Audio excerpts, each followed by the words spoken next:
scrolls. That's the big overarching theme. Now we're trying to get it. Now, please, can this actually give us a leeway of what the heck is going on? Let's take a look.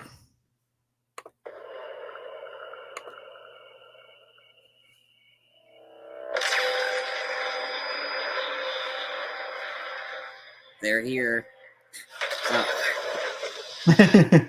Well, he is.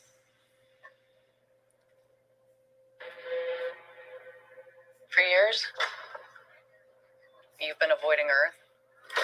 I have called for your help plenty of other times, and you've been pretty content to let those calls go straight to voicemail. Yeah, well, this is different.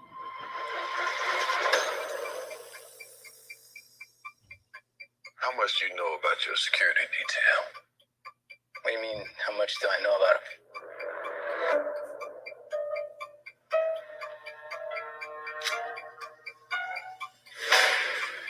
Fury, we're gonna be very careful now.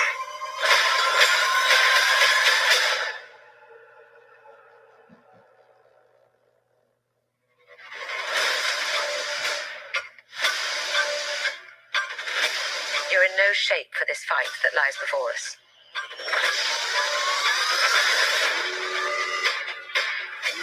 This is just the beginning. This is my war alone.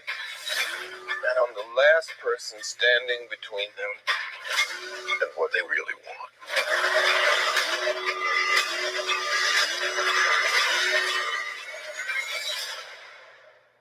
And what is that?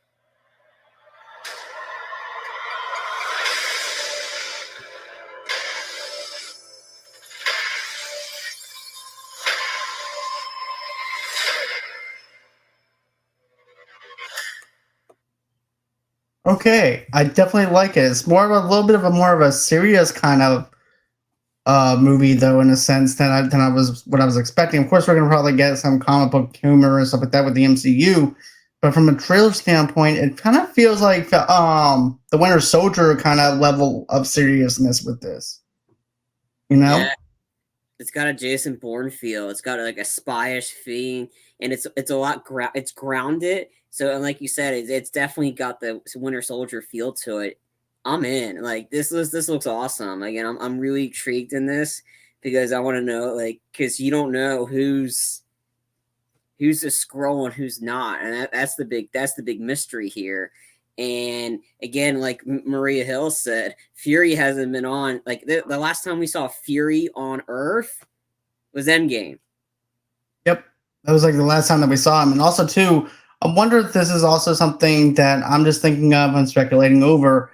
Is the fact that Jennifer from She-Hulk was talking about putting something on people to where you can actually dummy their powers down to where they don't have any, to where you can tell who has superpowers and who doesn't, in a sense. And I'm wondering if they have to do the same thing and put limitations on the Skrulls and stuff like that too, because of how powerful they are, where they can actually basically disguise themselves as anyone. So that's something that I'm wondering that they're actually going to do in this. But still, overall, though, the tone of it is very different. We have a very cranky Nick Fury and everything, too. He's not this guy that we knew him from the very first Avengers movie or anything like that. One thing I like about the Nick Fury character, within every movie, he changes and evolves. And it seems like this one he's just tired of everything, and he's just ready to go to war with these Skrulls. Yeah. And I think the big thing of this, too, is the Don Cheadle.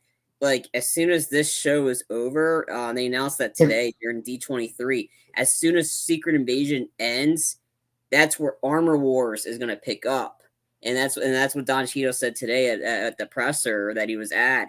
And that's what happens when Tony Stark's tech get into the wrong hands. And that's when Armor Wars. And I think they start filming that next year. But as soon as Secret Invasion ends, Armor Wars is going to pick right up after that. So I'm really intrigued of where we're going to be going with this. Because are we going to finally get the more information as to what really is going on with Sharon Carter? because about is she like a triple agent and stuff, because it kind of left like, because there's so many questions, like you really think she's a good person, but does she turn bad, but is she really working with Fury?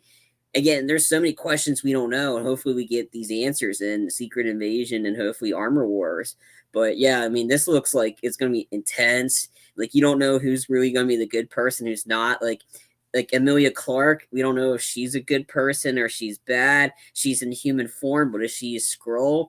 I think she is a Skrull, but we don't know. And same with the Olivia Colman. Is she a Skrull or not? And that's just the intrigued into all of this.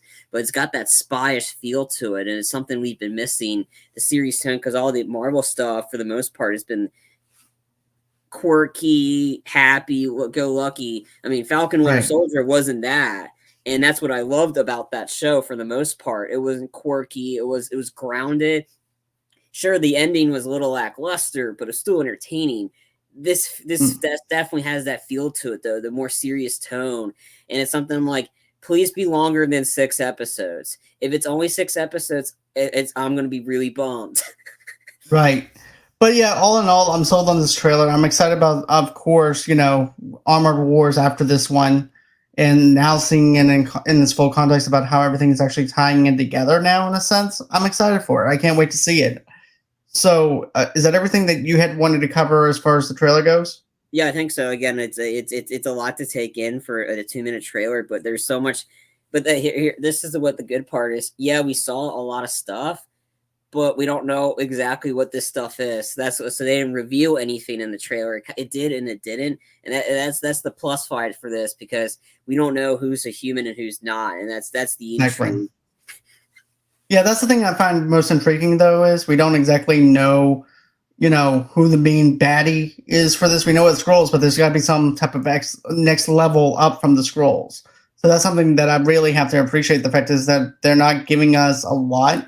They're just pulling back the curtain just a little bit for us to see. So I'm happy with that. So with that being said, guys, go on ahead and don't forget to push that subscribe button. Don't forget to go ahead and comment below. And don't forget to smash that like. And always until next time, guys, it's been real. It's been fun. We can't wait to do this again. And bye-bye.